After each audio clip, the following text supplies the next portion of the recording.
Hello दोस्तों, स्वागत है आपका हमारे यूट्यूब चैनल IAS फर्स्ट पर। दोस्तों, आज के इस वीडियो में हम बात करने वाले हैं 22 अप्रैल 2026 के करंट अफेयर्स एनालिसिस की।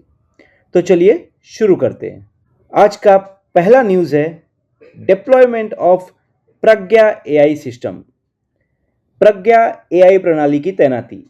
तो कॉन्टेक्स्ट क्या है? तो गृह मंत्रालय यानी मिनिस्ट्री ऑफ होम अफेयर्स ने आधिकारिक तौर पर प्रज्ञा को शामिल किया है, जो DRDO द्वारा विकसित एक स्वदेशी AI सक्षम सैटेलाइट इमेजिंग सिस्टम है। तो दोस्तों, पॉइंट बस नोट कर लेना कि किसने लॉन्च किया है। तो गृह मंत्रालय ने किया है। किसने बनाया है, किसने विकसित किया है? DRDO ने बनाया है। क्योंकि UPSC हो या चाहे अदर स्टेट के PCS एग्जाम हो, उसमें इसी में आपको फंसा देंगे। DRDO के बदले कोई और संस्था का नाम लिख के दे देंगे, तो कंफ्यूज नहीं होना है। आगे हम बात करेंगे फंक्शनैलिटी यानी कार्यक्षमता की।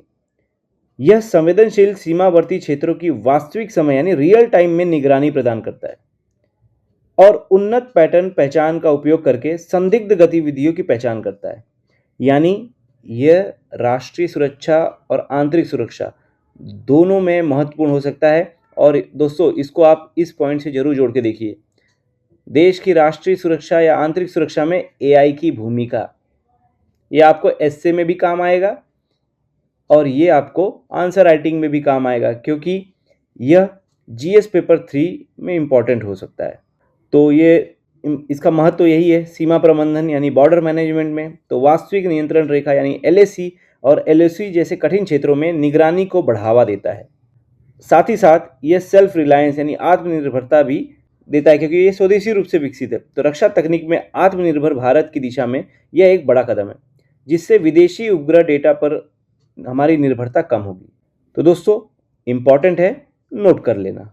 अगला टॉपिक है West Asia tensions and relief scheme, पश्चिम एशिया तनाव और रिलीफ योजना। तो रिलीफ योजना क्या है, ये मैं आपको बाद में बताऊंगा। पहले कॉन्टेक्स्ट क्या है वो जान लेते हैं। तो परमाणु वार्ता और हॉर्मुज स्ट्रेट को लेकर अमेरिका और ईरान के बीच बढ़ते तनाव के बीच भारत ने अपनी रिलीफ यानी resilience and logistics intervention for export facilitation योजना का विस्तार मिस्र और जॉर्डन तक कर दिया है। अब बात कर लेते हैं कि वैश्विक स्थिति क्या है, भारत का कदम क्या है। तो राष्ट्रपति ट्रंप ने ईरान पर हमलों के मामले में प्रतीक्षा करो और देखो यानी वेट एंड सी का संकेत दिया है, जबकि वैश्विक तेल मार्ग खतरे में बना हुआ है। अब भारत का कदम यही है इसमें कि, और ये GS पेपर 2 और GS पेपर 3 दोनों में इम्पॉर्टेंट है।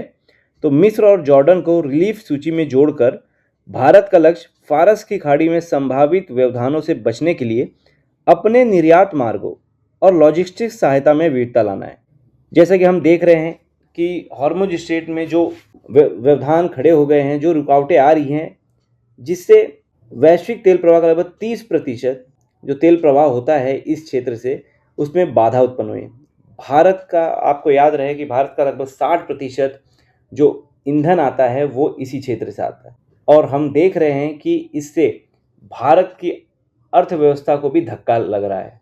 इसके अलावा एक रिपोर्ट अभी अभी आई है कि भारत में 13% घरेलू गैस का उपयोग में कमी आई है। तो इन सभी मुद्दों को आप अपने आंसर राइटिंग में नोट कर लेना। अब बात कर लेते हैं रिलीफ क्या है।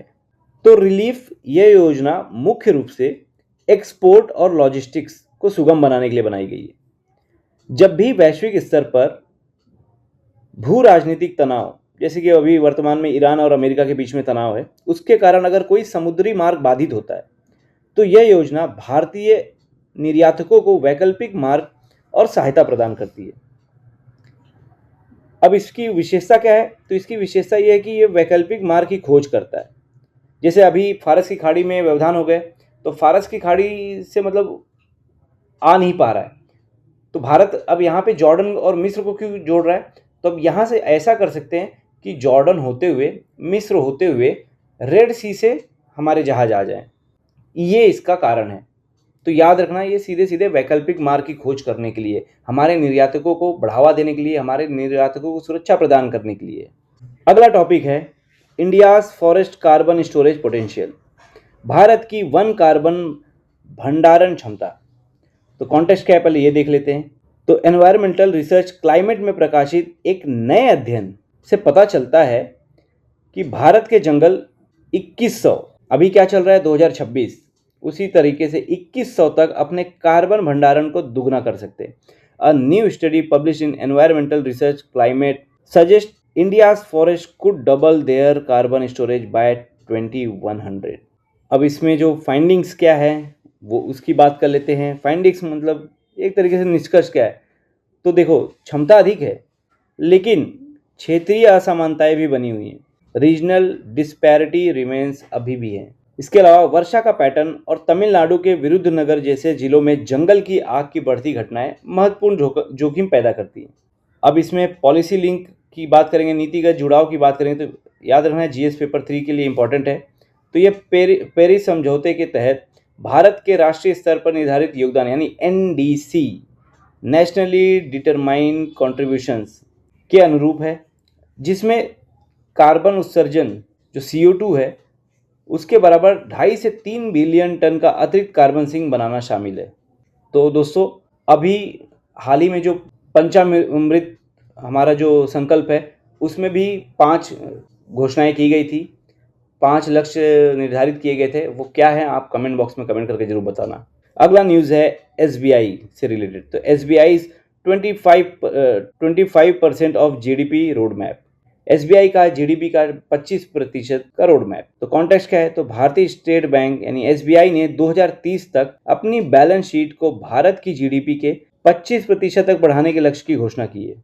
अब स्ट्रेटेजी क्या है, रणनीति क्या है। तो डिजिटल बैंकिंग और बुनियादी ढांचे यानी इंफ्रास्ट्रक्चर के वित्त पोषण का लाभ उठाकर वर्तमान 20% से इसे आगे बढ़ाने का लक्ष्य। इसका इकोनॉमिक इम्पैक्ट क्या होगा। तो यह ऋण विस्तार यानी क्रेडिट एक्सपांशन की दिशा में एक बड़े धक्का देने जैसा होगा, मतलब उसको पुश करेगा। इसके अलावा टू बिग टू फेल माने जाने वाले घरेलू प्रणालीगत महत्वपूर्ण बैंक यानी DSIPs की स्थिति को भी रेखांकित करता है।